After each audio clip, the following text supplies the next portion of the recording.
First off, I was going to kick off with obviously perfect moment for Lawson Humphries, debut game. Apart from having a very cool name, what's he done to earn his stripes in the AFL and impress you? No, he's a cool man. He's it's not just his name. He's really deserving of his chance. He caught our eye from early in the pre-season, especially with his ball use, and he's had a really good patch in the VFL. We've actually been talking about him seriously coming into the team for quite a few weeks now, and it feels like the right time. It may well end up being a little bit late, who knows, but the important point is he gets his chance, he deserves it, and we think he's going to add something to our team, particularly in the back half. Can you also speak about his development since he's first arrived until now? Well, as I said, he caught our eye. It was my interpretation of Lawson, especially given sort of where he was picked, was that there was quite a bit of development still left in him, and I must say that I spent a bit of time trying to work out where his flaws were early on. He looked pretty accomplished right from the start, but he's fitted into our system well. He's a really smart young footballer, uses the ball well, good decision maker. So I guess the learning curve for every young player is coming into a team that they've never played in before and getting a feel for his teammates. I don't think I'm sure he won't have any trouble with our system structurally. He's led that as well as anyone at VFL level, so yeah, it'll be exciting for us all. A little bit of fresh air as well, or is that just a simplistic way of looking at it? No, I don't want to be condescending and say that it's simplistic. They're sort of your words. I understand where you're going with it.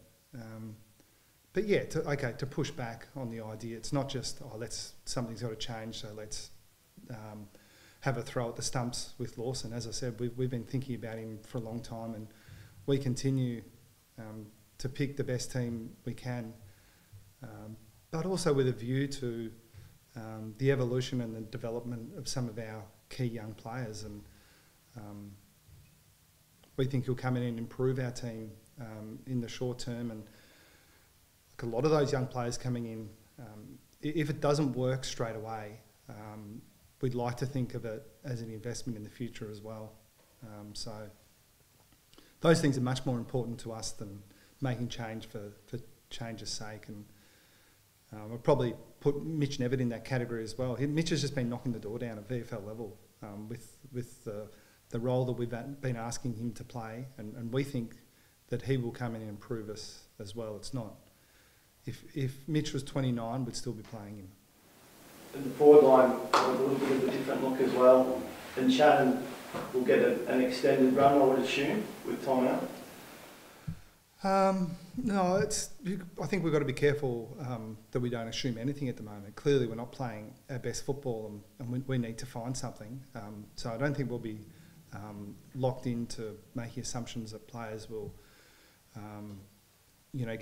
get a really long run at things. Again, we've got to continue to pick what we think is the best team for the moment. Shannon does have an advantage over some because we're optimistic about the player he can become, and we never expected, especially with a young key forward ruckman, that path to be a linear, smooth one. There'll be some ups and downs with Shannon, and we are prepared to sort of bear up a little bit with those ups and downs, but it doesn't extend so far as to saying, we're just going to lock him in for the period where Tom's out. Is he? So he's not like for like with Tom, but does he fit into that forward role nicely, and in a similar role to Tom, or is he going to look a little bit different up front with him? I think he's a different player. They're similar in that they're key forwards and they're tall, and in some ways both beautiful kicks. But yeah, the similarities kind of end there. I think Shannon's. How do I say this without sounding critical of Tom?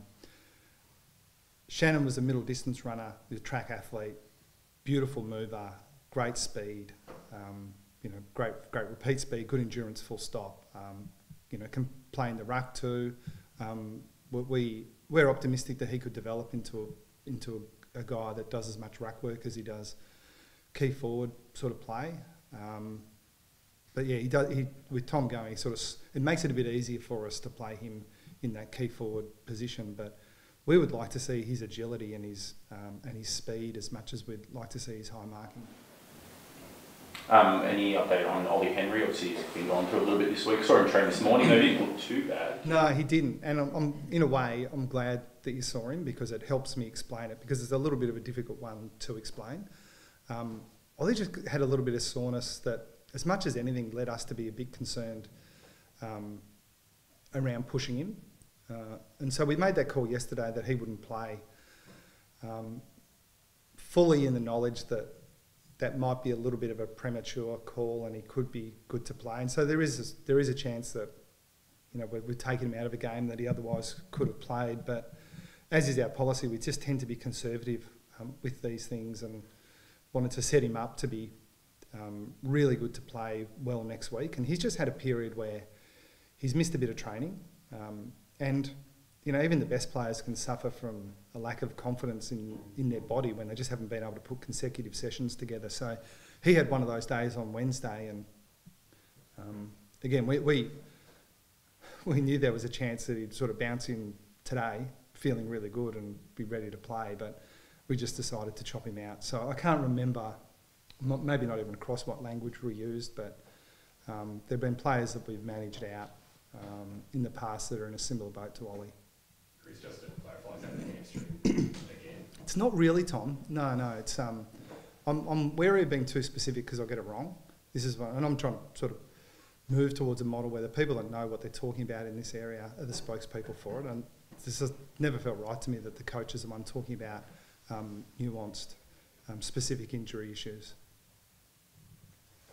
That's not the answer you wanted, but it's the one you're getting. Because the club, Yeah. report last night said just injury. It didn't Yeah. say what part of the body. Yeah, and I think I suspect that they're being a little vague too, because this is a situation where being specific could be misleading or wrong.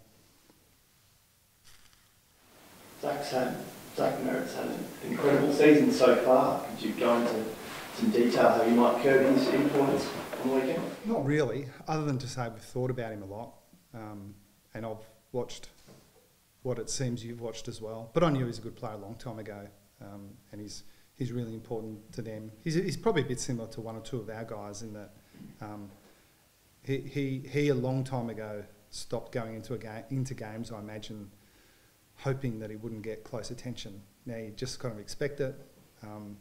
Everyone understands you can't just let him go, and we won't either. But in terms of how we do it, we'll sit on that information for a little bit longer.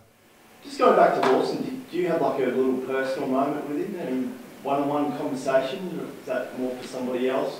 What's his reaction been like to, getting the call up? Yeah, it's a really good question, one I think about a bit, and I'm really conscious in these situations of making sure that the people who have had the biggest influence over him in his time at Geelong the bigger part in that communication than me. It's one of the really nice things about coaching, the hard conversations that you wish you never had to have, but then the ones where you feel like you're giving a player his childhood dream, when in actual fact it's nice for me, and I still feel a bit of a glow talking about it. It's important, I think, in our case, that Nigel Lappin and that team are the ones that get to communicate it, because they're the ones that have helped him get to this point more than I won't speak for the other AFL coaches, but more than I have. So yeah, we're giving him his shot, but it was a nice conversation with him. But I also don't want to sort of step on the enjoyment that he gets talking to his family about it, and the people that they've really done the work, the ones that have supported him, through his trial. So you're not surprised that he's got his shot this early on, to be honest, considering your earlier comments? Yeah, no, the odds are against players taking that position in the draft of sort of walking into the team early days. So that part made a bit of sense. But based on his performance, then I'm a little bit surprised it's taken so long. But we've had issues with availability in certain positions, but not his. So he's had to force his way into this position sort of over the top of other guys that are available, rather than a chance opening up through injury. We read into the fact that he wasn't, what we take from the team, that he wasn't going to fight on the bench, that he'll be part of the starting 22. He won't be the sub. Yeah. Not that we have any policy around debutants not being the sub, but it's not the right thing for the team this week for him to be the sub. Thankfully, Patrick's playing this week, obviously after being cleared. Does it become, and where it confuses me and a lot of fans, is how do you coach the tackle now? Because there's some players who get 1 week, now he's cleared. There's a lot of confusion around that. Does it confuse you as a coach, coaching that? Oh, it's a confusing game. The rules are confusing. I think some people sort of rail against any sort of commentary around the game being difficult to umpire and the rules being ambiguous in certain situations. My view is that you've got to embrace that. That is our game. Like you can be really well educated around the rules and have a really good football brain, and sit in a room with 3 or 4 other like-minded people, watch one example, and think that's either holding the ball, it's holding the man, or it's too high, and all have kind of different views on it. That just speaks to the grey area that exists within the rules. So from a coaching perspective, we have, I think the industry has as well, but I speak for the Geelong Footy Club, we've really embraced the communication, implicit or otherwise, from the AFL, which says that the player has a duty of care in the tackle. And it sounds really obvious now, but it wasn't the case, I don't think, 5 years ago. Certainly when I played, we were coached tackle and dump, take them to ground. If you can hurt them more, the better. And the game's changed for the better in that respect. You don't want to see that at junior level. I don't think you want to see it at AFL level as well. So there is nuance around certain situations, but the key plank is clear. The tackler has a duty of care to the player being tackled. And I can't really improve on the way Pat described it at the tribunal. He was really clear on what he was trying to do, with a duty of care to Sam Walsh at the forefront of his mind. Now, sometimes in our game, things happen that mean, even despite the duty of care, accidents happen. And the AFL, I think, are saying to us, when they've got and us as an industry, when we've got some doubt over these issues, we're going to put them up. And you're well within your right to challenge them at the tribunal. So I think most people that I know who have had an influence over the way the AFL is run would say this is the way the system should work. So you can look at it from the perspective that, well, that makes it confusing, because if a player's tackled and he hits his head on the ground, the player tackling him should get suspended. I think that's ignoring the nuance in these situations. And if in our game, especially around the rules and the interpretation of the rules, if you ignore the nuance, that makes you a simpleton. Now, you know I'm not calling you a simpleton.